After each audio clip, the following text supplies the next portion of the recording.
light intensity walking significantly reduced post-meal blood sugar and insulin levels compared to prolonged sitting.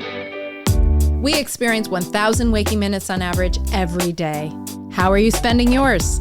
I'm Dr. Wendy Bazilian, and you're listening to 1,000 Waking Minutes. I can't wait to connect with you here with practical ways to eat well, move daily, and be healthy, to optimize every waking minute you live for a happier, healthier life. Thank you for sharing some of your waking minutes with me today. Let's get started. I'm saying yes to better days, yes. I'm on my way, yes. It's gonna be okay, yeah.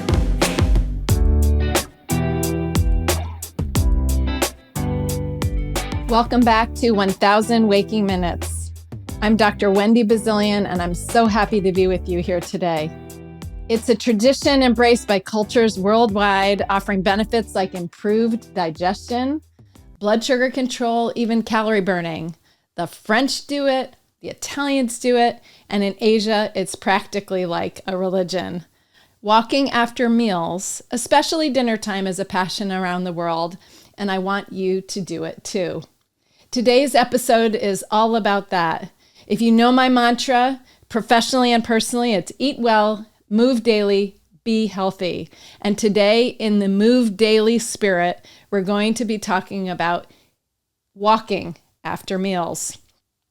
In this episode, we're going to explore how our 1,000 waking minutes, our life's currency, can be used toward the goal of moving daily. This is the second pillar in my professional mantra, and it's a simple and health-promoting practice of walking after we eat. Of course, we can imagine having 1,000 coins to spend each day and choosing how we're going to spend them. And I appreciate you spending time and sharing time, more like it, with me today. Walking after meals is a simple yet profound way to invest in our health. And it's one way that can make the most of our 1,000 waking minutes by choosing activities that nourish our body, our soul, and you'll find a whole lot more. So today I wanted to start out by sharing a personal story that I hope for you, certainly for me, illustrates the cultural significance and benefits of walking after meals before we look into the research evidence and why it means a lot for us to have this kind of a daily practice and to start it in our own personal days. This is a practice that's deeply rooted in many traditions around the world. When I visited my husband, Jason, who was doing a professional internship in China, one of the occasions he was studying there, we had an opportunity to meet with his business colleagues, people he was learning from, the mentors, and we were invited out to a business dinner.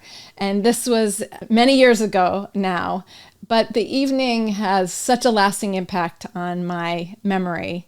It was a professional dinner. Picture the setting.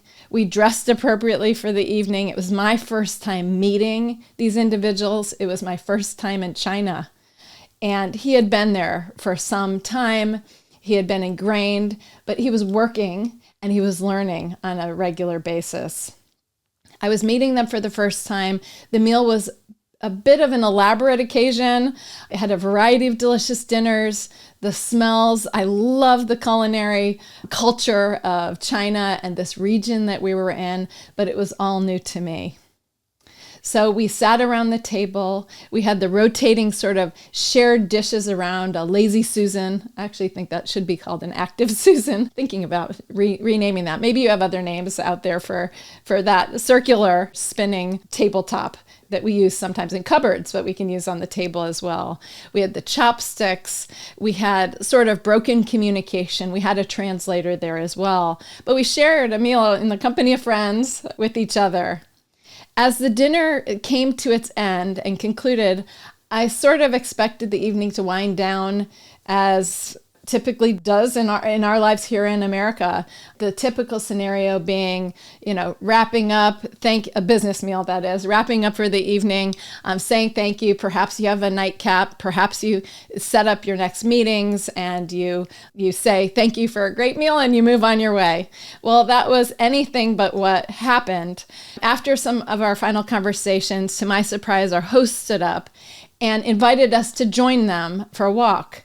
They explained that this was simply part of their dinner, I should say, experience. I was going to say their after dinner, but this was part of the dinner experience, and it was a natural extension of the meal. So we set out on a brisk walk. I'm talking like not a slow walk, not a stroll around the block. We actually went into the park. I found myself practically running to keep up with them, even though one of the female doctors who was in tow was in high heels. I'm not super high, but heels nonetheless. And she was just walking at the most brisk pace, keeping up conversation, animated. And we were just walking along. What I saw was a lot of other people that were walking along and catching up with each other and smiling at the same time. There were other families out there. In fact, at one point, one of the sons of one of the doctors came out of their house. We literally were walking in the neighborhood where we had dined near one of their house and joined us. We were chatting away. We were just continuing our day. We saw people at all stages, all life stages, older, younger, just sort of out and about, walking after the meal. It was a pure moment of spontaneity and joy for me, and I realized that this is a common practice for them. So walking after meals is not just a health practice. It can be a social tradition that we can bring into our own lives. Maybe you've had experiences where you've done this yourselves, or maybe you're already somewhere along the path toward this, or you have, memories of moments when you've had walks after meals during a vacation, or far walk to the parking lot if you've parked far away. Or if you live in a city, maybe it's very typical for you to walk several blocks. Well, I want to not only give you credit for that, but underscore how meaningful and important and beautiful and special that experience can be. It is a communal, it can be together. You can be alone with others, even if you're walking by yourself in a road or path or park where there are others there. And there are many health benefits with this simple ritual. Here in the US, it's not common. It is really more common to linger at the table.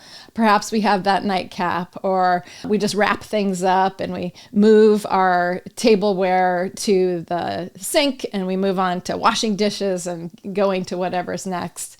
But this experience in China really opened my eyes to that alternative, this global tradition that does happen elsewhere and can happen here at home as well. So I'll be encouraging you throughout today's episode to try incorporating a post-meal walk into your routine. It may seem like an effort at first, but you'll find that people can be delighted to join in. Maybe you invite someone along. It doesn't have to be a strict amount of time. It doesn't have to be a strict pace. It just has to be getting up and transitioning and using walking and movement to do so. There's a lot of benefits, as I mentioned. And once you try it, you might find yourself hooked on this practice. So as with every episode, I'd like to have a mindful minute together. And I thought we could actually do something together now. Maybe you're here or there. You might be at your desk at work, in which case you can join, unless there's others around you and you're not supposed to be listening at this moment. If you're exercising, you're in the gym or you're at home doing some exercise, certainly you can join in. If you're cooking, as long as you're not over the hot stove or chopping at the moment. And then if you're commuting and in the car and running errands, maybe you can tap along and visualize what we're about to do. So we're going to actually engage in a minute of exercise. And this is just walking. I have to bring this up because there was one client long ago that I said who was running late for meeting us. And so then we rescheduled our appointment together. And then she had a little extra time because I was coming along in a few minutes. I said, hey, while you're waiting, why don't you just take 100 steps? And she sort of laughed And as we, with the laugh emoji came back at me, I always picture that as actually laughing, but she laughed and we just left it at that. When we got on the phone shortly thereafter, I said, hey, did you do that 100 steps? How long did it take you? She said, oh no, I didn't have time for that. And we chuckled together because I said, exactly as we're going to do now, let's stand up and take 100 steps together. Now, I just called this a mindful minute, so I'm going to show you how that works. If you happen to be watching, I'm standing up and I'm a little above the camera at the moment, but if you're listening, basically all you need to do is stand up. I brought today into my office my Seth Thomas metronome. This belonged to my grandmother. It must date back to the 50s or 60s, and it's a little cranky, so it's not always on even beat, but I have tested it a few times, and I set it at 100, which is 100 beats per minute. So our mindful minute is going to be taking 100 steps. If you're in the car, maybe tap along. Don't tap the gas pedal or the brake, but tap along maybe on your steering wheel or simply in your mind count the numbers. Let's hear what the cadence of 100 beats a minute are, and then we can start, and I'll time it for us.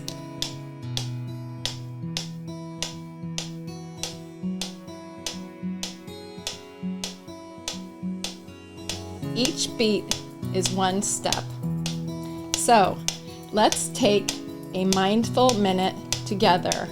As you do so, I'd like you to step to the beat and imagine yourself getting up from your dinner table, your lunch at work or wherever you take your lunch, or even your breakfast, and taking 100 steps. Let's begin. 1, 2, 3, 4.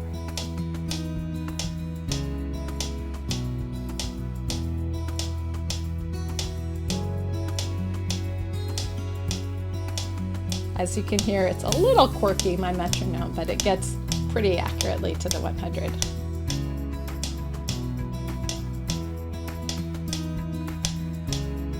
As you're stepping, think about getting up from the table, feeling satisfied, taking a deep breath. What happens when you stand up? You actually move your shoulders up, your head up, your posture becomes elongated, and your torso stretches out. So we're going to be talking a little bit about the mechanical benefits of walking after meals shortly, but a lot is going on in just taking these 100 steps. And we're in the home stretch, about 6 more seconds.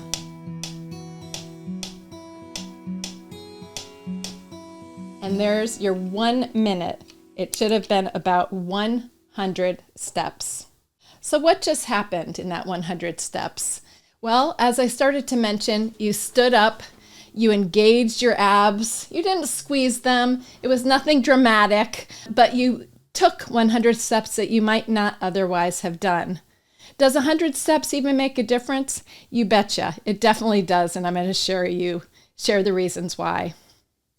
As you focus on this, as you imagine these 100 steps, as you count where 100 steps will take you, and I encourage you to do that, start thinking about how those can add up.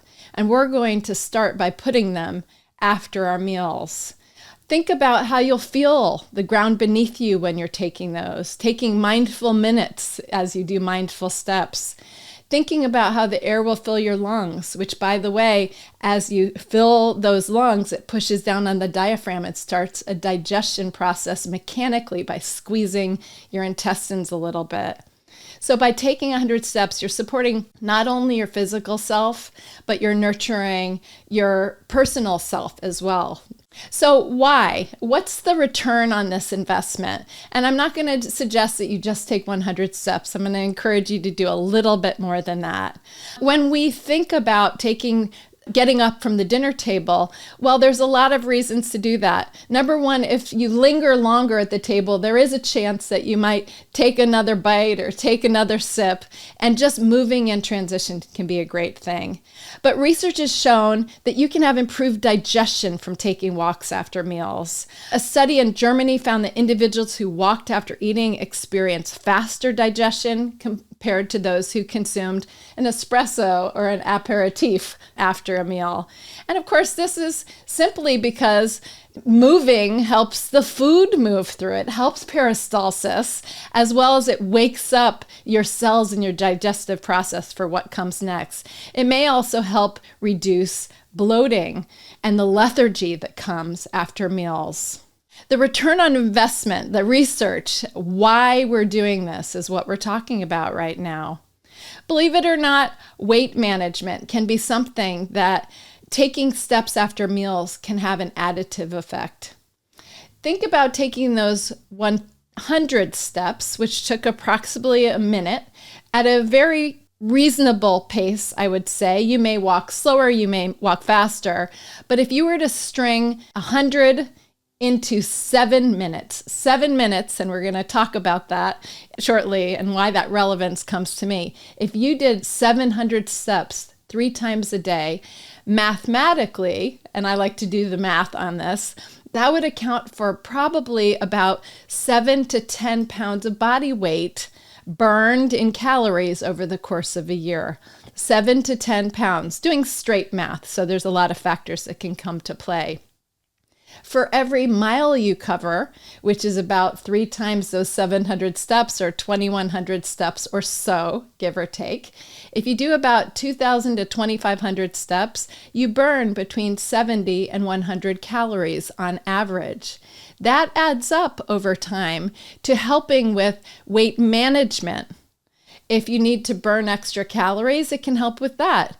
If you just want to have the extras that you have in your life, the little bites of cookies or extra snack or part of an alcohol beverage or a sweetened coffee drink, they may not add up as prominently because of the impact that does add up. 70 or 100 calories may not seem like a lot when you say it once, but over the course of 365 days, it can really add up.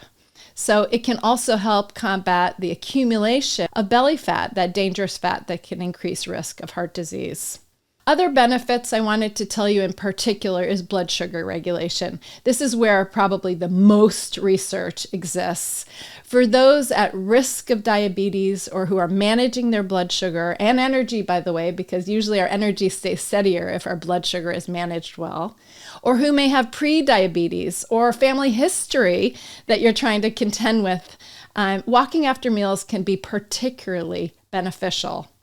There's a mountain of research dating back a couple decades, actually. A 2013 study revealed that just short walks after meals were as effective as longer exercise at reducing blood sugar levels. Even a 10-minute walk can make a difference. More recent research, Buffy et al., so Buffy and team, in a systematic review and meta-analysis on this very topic, found that light intensity walking significantly reduced post-meal blood sugar and insulin levels compared to prolonged sitting.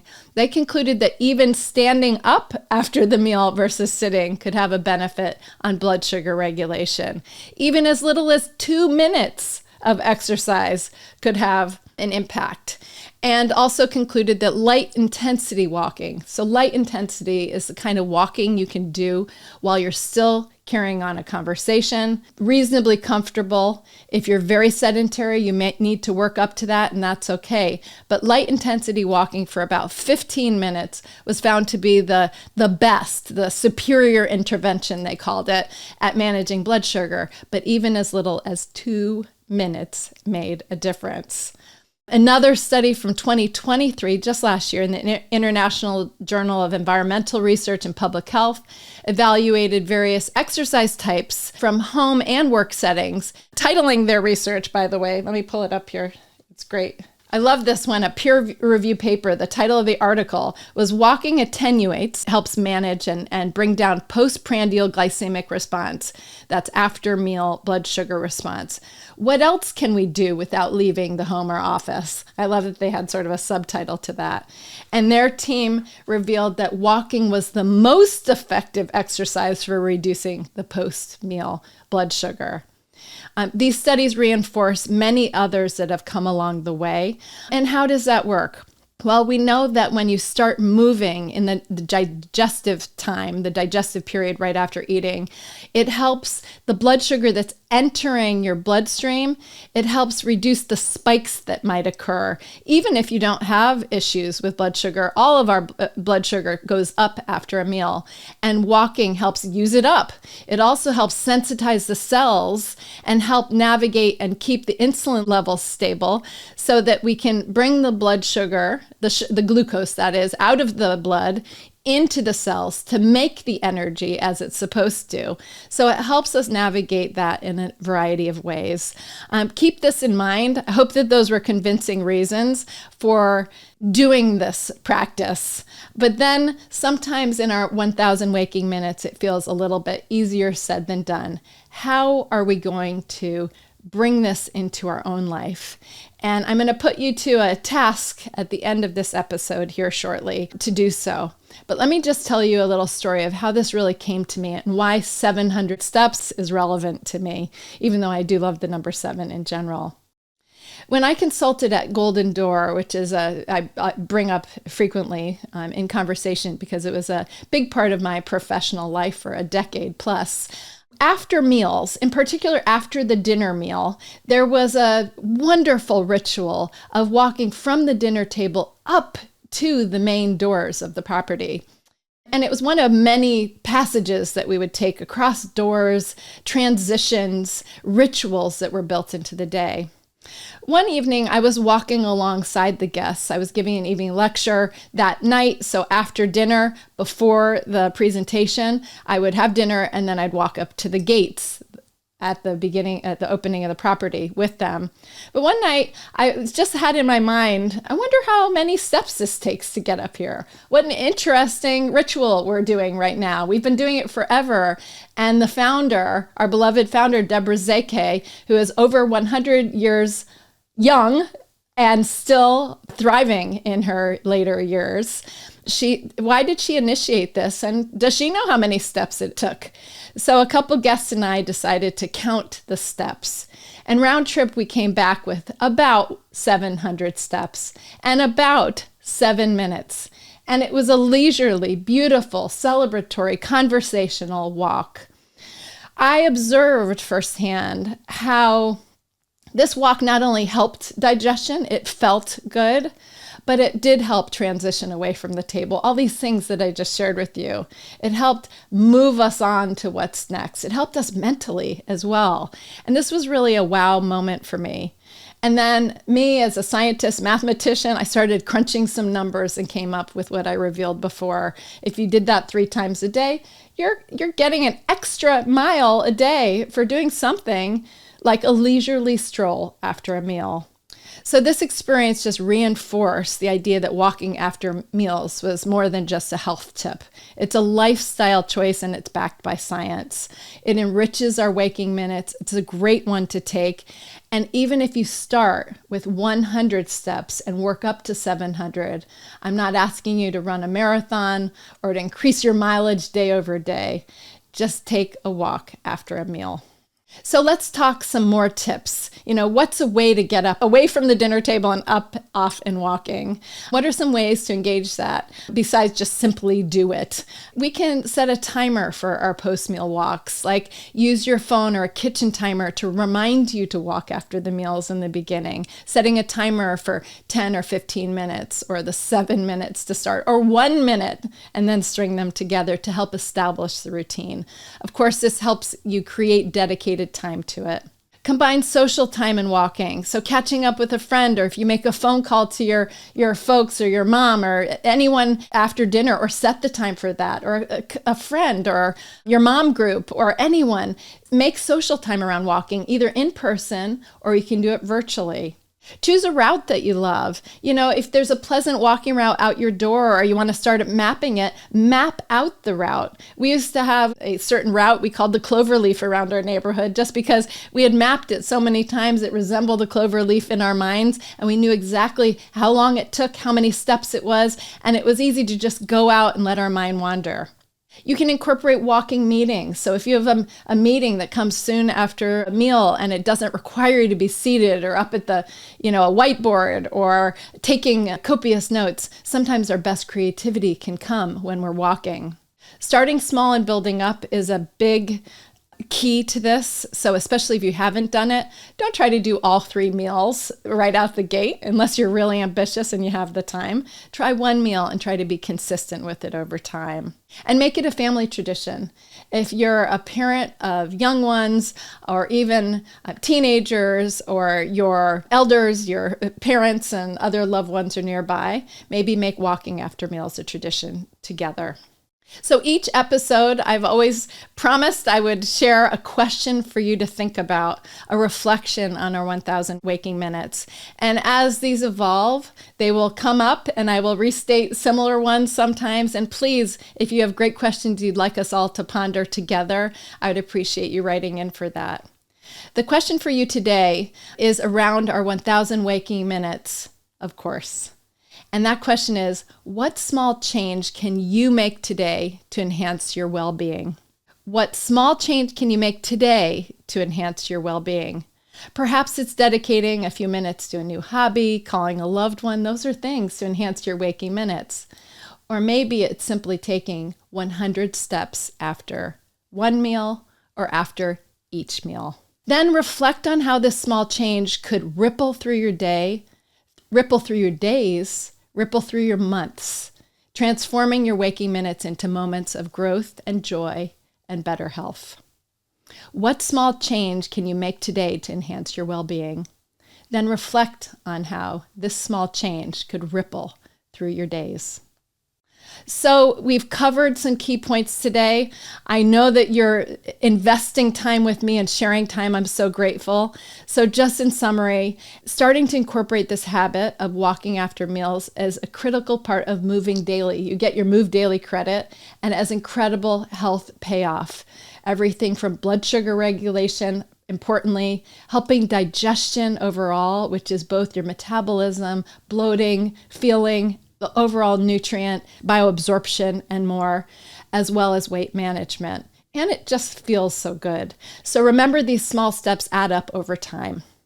Covering an additional mile a day for 365 miles a year, a simple behavior.